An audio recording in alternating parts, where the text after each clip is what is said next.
Allah Subhanahu wa Ta'ala. Maka pentingnya kita buat dakwah, ya. Pentingnya kita mengajak manusia kepada kebaikan. Agar apa? Agar Allah Subhanahu wa Ta'ala senantiasa menyempurnakan amal kita. Walladzina jahadu fina lanahdiyannahum subulana. Kalau kita ini mau bermujahadah untuk agamanya Allah Subhanahu wa Ta'ala, mau bersusah-susah payah memikirkan agamanya Allah Subhanahu wa Ta'ala, maka Allah Subhanahu wa Ta'ala yang pertama kali yang akan membimbing kita. Kita yang Allah akan tunjukkan kepada jalan yang benar. Jangan sampai kita sebagai umatnya Rasulullah tidak ada pikir, tidak ada usaha bagaimana akan kehidupan rumah tangga kita menjadi baik, maka kita pikirkan rumah tangganya orang.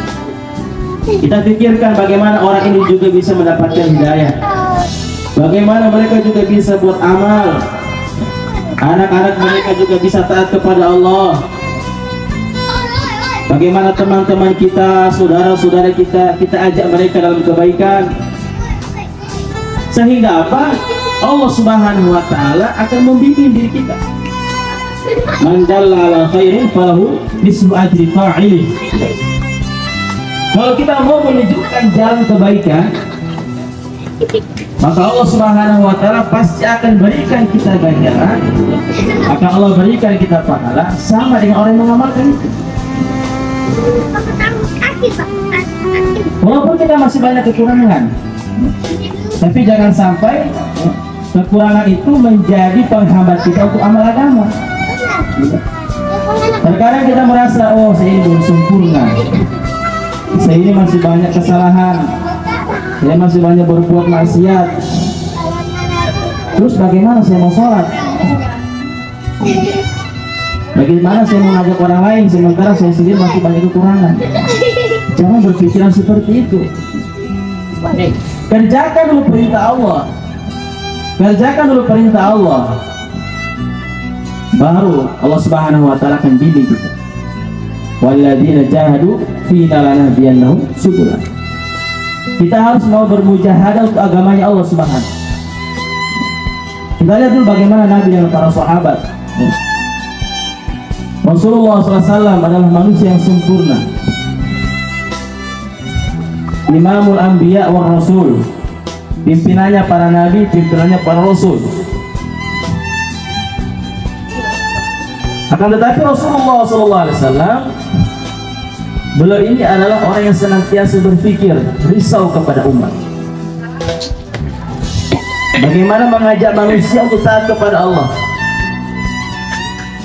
Padahal kalau kita pikir Rasulullah ini orang sempurna, manusia sempurna, tapi kenapa harus mengajak orang lain untuk buat amal?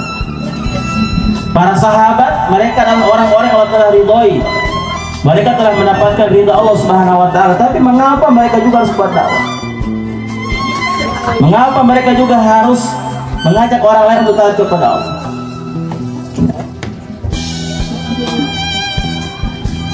Ini karena perintah dakwah ini ada untuk semua kalangan, semua manusia,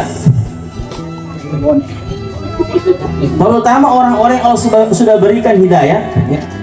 Terutama orang-orang yang Allah sudah tunjukkan hatinya kepada jalan kebaikan. Bagaimana dia juga bisa ajak orang lain taat kepada Allah?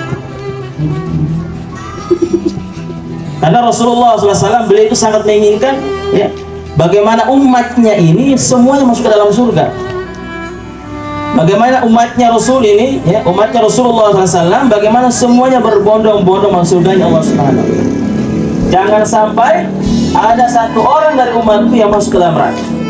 Ini Rasulullah sangat bersedih apabila melihat ada umatnya yang masuk ke dalam neraka Allah. Diceritakan dari riwayat bagaimana kesedihannya Rasulullah SAW ketika beliau itu akan meninggal dunia, ketika beliau sakaratul maut, ketika beliau akan mau dicabut nyawanya oleh Allah Subhanahu wa Ta'ala, maka yang diingat oleh Rasulullah adalah bagaimana umatnya, ya, ummati, bagaimana umatku, apakah setelah sepeninggalku nanti mereka akan taat kepada Allah, ataukah mereka malah berbelok ke jalan yang lain, menjadi orang-orang yang tidak ingat kepada Allah, menjadi orang yang tidak beriman kepada Allah. Ini dipikir sama Rasulullah. As-sholat, as-sholat. Apakah sepeninggalku nanti mereka akan terus mengerjakan ini sholat? Apakah umatku nanti mereka akan istiqomah menjalankan ini sholat, ataukah mereka malah tinggalkan ini sholat?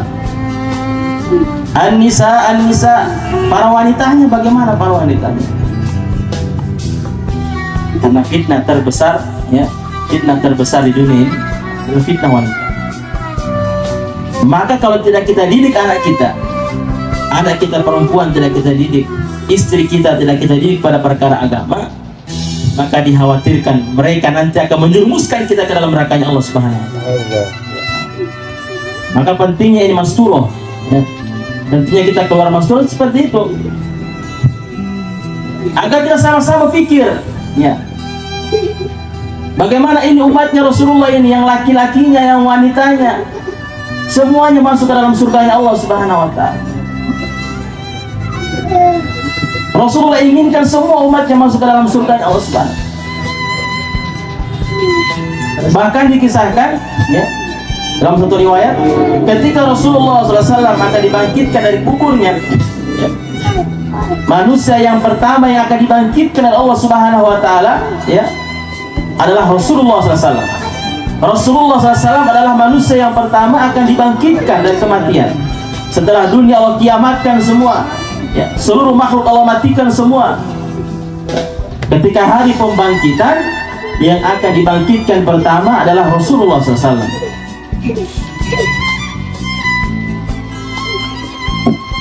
Karena Allah Subhanahu wa Ta'ala dalam satu hadis dikatakan, laulaka ya Muhammad ma khalaqtid dunya.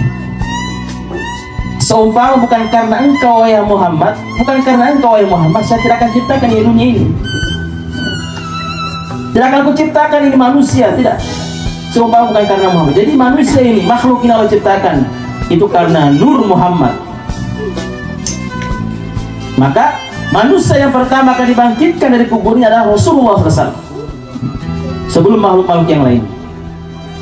Maka ketika Rasulullah SAW dibangkitkan dari kuburnya, maka dikisahkan Rasulullah itu, ya, baru bangkit, Rasulullah menyapu-nyapu badannya yang dipenuhi dengan debu.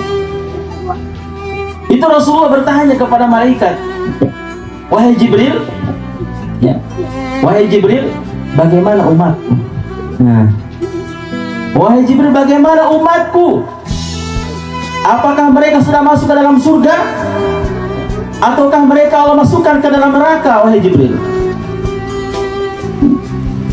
Kemanakah mereka, wahai Jibril? Apakah semua umatku sudah Allah masukkan ke dalam surga atau belum? Maka mereka Jibril katakan, ya Rasulullah, persidangan belum dimulai ya Rasulullah. Engkau adalah manusia yang pertama dibangkitkan oleh Allah. Allah belum memutuskan, ya, belum ada hari pengadilan ya Rasulullah. Maka di situ Rasulullah SAW pun tenang. Maka akhirnya nikah cerita. Maka ketika pada mahsyar pun seperti itu. Di padang mahsyar seluruh manusia pada kesusahan, ya. Matahari cuma satu jengkal, ya. Ada yang tenggelam dengan keringatnya, saking panasnya ketika itu, ya. Orang-orang pada berlarian minta pertolongan. Ada yang lari kepada Nabi Adam, wahai Adam, tolong kami wahai Adam. Mintakan kepada Allah wahai Nabi Adam, ya. Mintakan kepada Allah agar Allah Subhanahu wa Ta'ala percepat ini hari hisab, ya. Ini padang mahsyar, ya. Mintakan kepada Allah agar Allah percepat ini padang mahsyar. Maka kata Nabi Adam, wahai Tuhan-Tuhan sekalian, saya tidak bisa buat apa-apa. Saya tidak bisa tolong kalian, saya tidak bisa bantu kalian. Saya malu kepada Allah Subhanahu wa Ta'ala.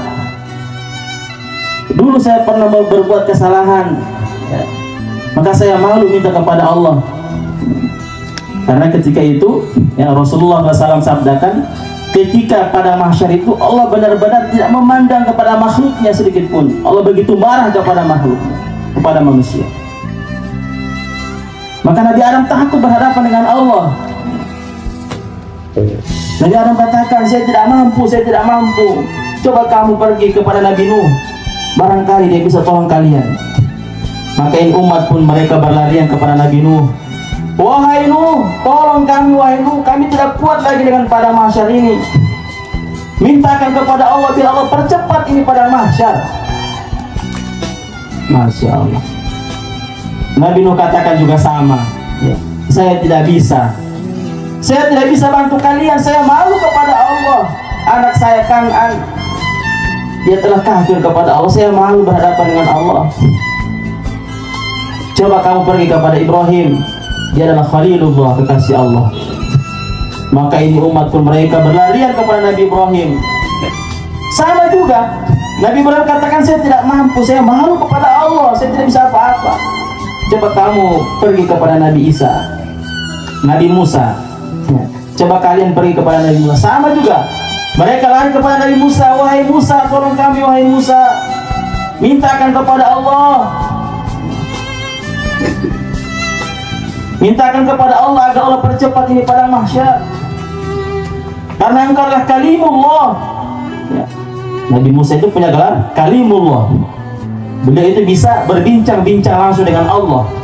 Ini termasuk mukjizat Nabi Musa, ya. Apa jawab Nabi Musa? Saya tidak bisa, saya malu kepada Allah. Masya Allah. Coba kamu pergi kepada Nabi Isa, karena dia adalah ruhullah. Akhirnya mereka pun pergi ke Nabi Isa. Wahai Isa, tolong kami, bantu kami, engkau adalah ruhullah. Barangkali Allah akan dengarkan permintaan kamu, permohonan kamu. Nabi Isa pun berkata seperti itu, saya tidak mampu, saya malu kepada Allah. Coba kamu pergi kepada Muhammad. Coba kalian pergi kepada Muhammad, mintakan kepada dia. Maka akhirnya ini umat pun pergi kepada Rasulullah SAW. Ketika sampai di hadapan Rasulullah SAW, maka apa kata Rasul?